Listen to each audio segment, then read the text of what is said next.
Let's get out to Toronto. That's right. That's Vince Carter's home. What's up, Vince? Welcome back. He's talking with Kyle Lowry and John Collins. Zeke, you like his game? I like John Collins' game. You know, Mikhail and I spent some time talking to him. Like him as a person. Yes. But it's Vince Carter's night. Yeah, and they like him there in Toronto. Look at that standing ovation. Vince came in, and all he did was get 6 points in 13 minutes. You want to see 3 of them?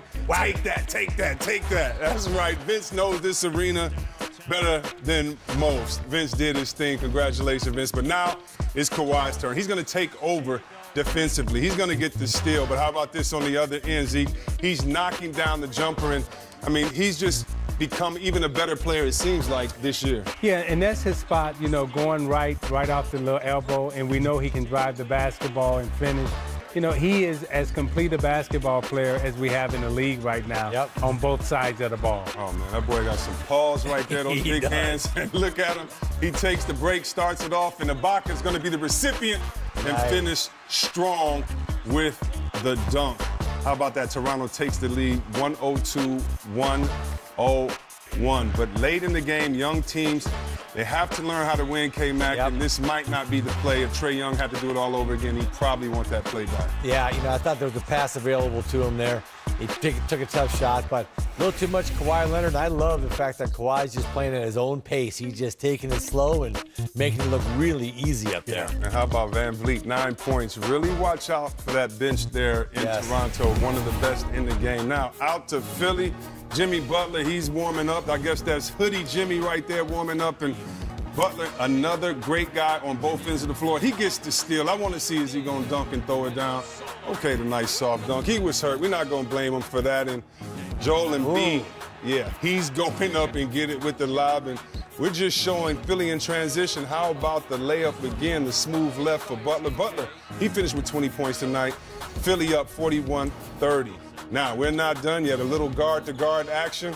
You like that inside? Ooh. That's your point guard dunking it like that. And how about Embiid again for another tough little I like him in the paint. Oh, yeah. And I know his coach wants him in the paint. And he says, if you like me in the paint, let me give you a little. Oh, go ahead, big fella. And you know, last year, Chris, he would have pulled up and shot the 3 on that. And this year, we see him driving it to the basket. Yeah, a lot of improvement for players sometimes is what they don't do, knowing that they could, waiting till that next time. And how about that dribble handoff by Embiid? And now he's becoming a facilitator. Another dribble handoff, a nice screen right there for the 3. He's checking him out. He's hot. That's why he kept passing you the ball. I need you to make those. Philly takes it.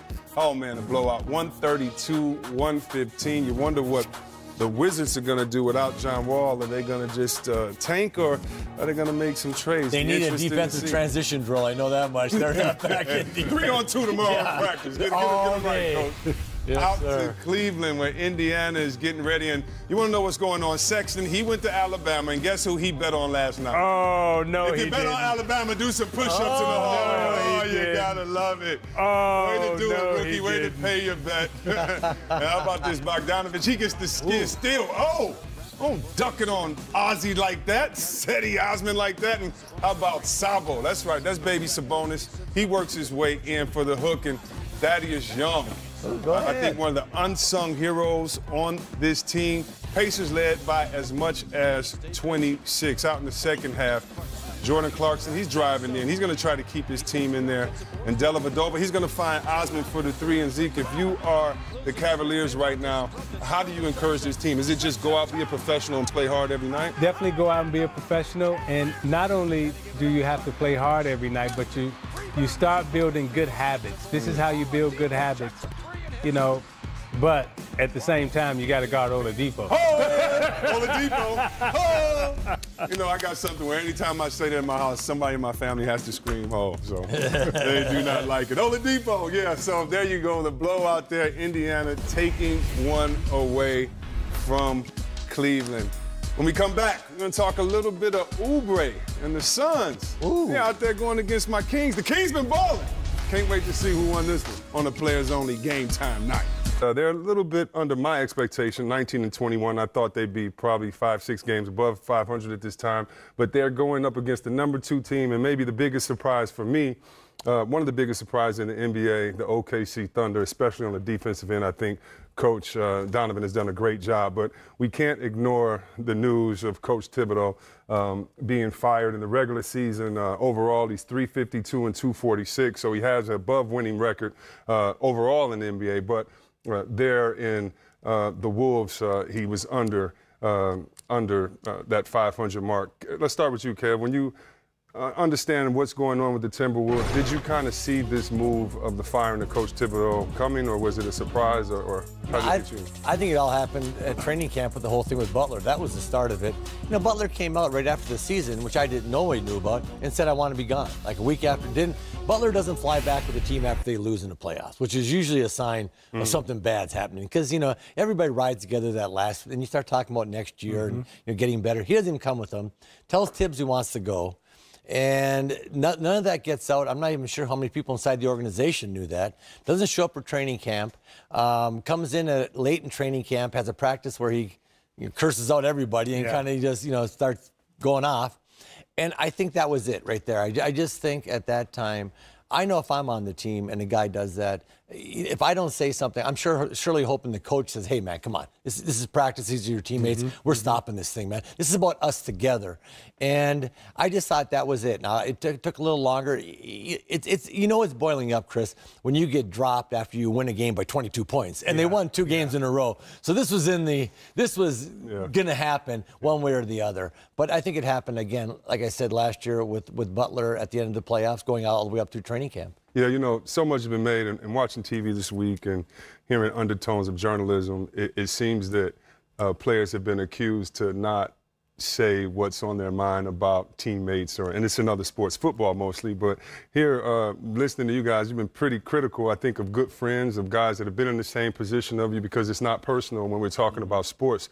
And both of you guys have been coaches. Both of you, I'm not sure, have been relieved of duties or quit those duties. And, how could he have stopped the bleeding, Zeke? And where do you go from, right now? Right now, you have young Saunders, the coach of the son of Coach Flip Saunders, 32 years old. First of all, I know he's a great basketball mind as much as he's been around the game, but being so young, taking this young team in a new direction, how do you sort through all this if you're in the midst of this storm right now as management for Minnesota Timberwolves?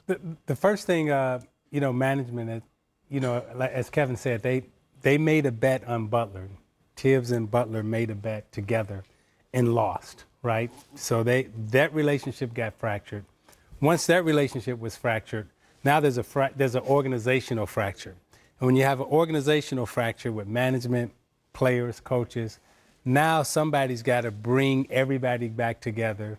And normally that's going to be the coach. So, Saunders has a big job ahead of him these next 2 to 3 days, because right now, these next 2 to 3 days, so much stuff could spin out of control, and it can get out of control quickly. So, Zeke, I hate to cut you off, but both guys, first of all, I love the fact that his son has a role, and I know, again, he's a basketball mind. But with the lack of experience, with the young team, I'm wondering how that plays, and I'll give you a better example. To me, this was the first time maybe Coach Popovich was in a situation where he had to recruit one of his own free agents. And when you understand maybe people don't look at us like I thought they do on the inside or how they should, maybe you end up losing in that situation. What does he go on right now to say, this is how you hold it together? Is it calling your mentors? Is it talking to the players? If you're him, what do you do with that lack of experience? He's got to lean on the players. Now it really becomes Towns and Wiggins who really have to steady the ship and bring everybody together, because Chris and Kevin, you both know this, right? The product and the performance out on the floor, that's what's going to be judged. Yeah. The X's and O's is not going to be judged as much as the product out on the floor in terms of how you play, how you execute, how hard you play, so forth and so on. And that really comes down to the players. So the only people who are really going to get them out of this situation are the 12 guys that got on the uniform. Right. And when the 12 guys who got on the uniform, Towns and Cat, they got to lead it. And you look at the guys. Ryan Saunders is 32 years old. he looks at those guys and say, look, I'm one of you. I mean, let's do this together. Yeah. You know, and I think the biggest thing you got to do, because I've taken over in the middle of the season a couple times, you got to go from trying to put your stuff in. Because like I said, we were talking about the Zeke earlier. Yeah. Try to put a whole new offense in yesterday. See how it looks tonight. Yeah. You got to take Tibbs' stuff, if you're Ryan Saunders, and say, okay, I like these 3 sets. I don't like these sets. And you guys take Tibbs' stuff and use that tonight and slowly bring your stuff in. But I think also if Ryan is smart and is going to talk to you guys, I'm going to go to the top players if I'm him and saying, okay, what sets do you like? Cat, when you need a hoop, what do you want me to run from you? Wiggs, when you're not rolling, what gets you rolling? And then I tell you what, I'm running that stuff for my top players. Yeah. And I'm going to get my top players on board, fighting hard, and then they'll bring everybody with them. But it's tough. I guarantee you, Ryan hasn't slept in 2 days since they told him as head coach. Yeah. His mind's spinning. The game's getting ready to start. He's got 700 things going through his brain. And I told you, Zeke, just hope it doesn't come down to the last 35 seconds in a tie game. Ryan will be like, oh, man, it's because, you know, you have so much stuff you have to do. But once you do it and you get comfortable with basketball, like I told you, I wanted to go for 2-for-1s late in the game. So, I mean, if there was 38 seconds to go, tie game, I was saying, guys, we're going to get a shot up the next 4 or 5 seconds. Yeah. I mean, we did that in the first quarter. We did that in the second quarter. Did it in the third quarter. We're going to do it in the fourth quarter. Let's get 2-for-1. And so you got to kind of get your style of coaching, put it in there. But I know right now, young guy, I've known him since he's just been a little boy, Ryan. Yeah. And I know he's nervous as all get up right now. I tell you what, he's earned this moment. I'm sure his father and his family made him earn this moment. And he has a guy that's very reliable. When you look at Karl Anthony Towns, he's averaging 30 points on 53% field goal in his last 6 games. So I can see that. And one thing you said, Kevin, I like, when you go to a player and you say, Isaiah, what play do you like for you? You're really giving him responsibility. Because you can't look at me and say, well, Coach, I'm not in my zone. I'm not in the place. I'm expecting you now to be successful every single time at this mark. And so it'll be fun to see how he and this group gets through this game. So players only, I'm going to throw this out there, even though this is you know, our guy here. We don't want to lose you or anything. But, you know, your history with Minnesota, your history with the family, with the organization. You got Sam Mitchell sitting out there. I asked him this today. Walking in, I asked him the same. Talk to him. I'm just saying there's a lot of names floating around out there, and you two have experience. Not only do you and Sam have experience, y'all both have been, you know, great executives. Sam was coach of the year. You both know Minnesota. You both know the franchise, everything else. I'm just throwing it out there. I think y'all a good team going back to Minnesota, working with some of those young guys that y'all helped to mentor, so forth and so on. I just got scared again because they had KG together, Screen, Cassell. I mean, he's been we had to try to beat those guys. Yeah, so when you talk about experience and making it work and everything else, I mean, he and Sam Mitchell, to me, that's a good look in Minnesota. Yeah. I tell you what, Sam would be a great hire for them. I really do.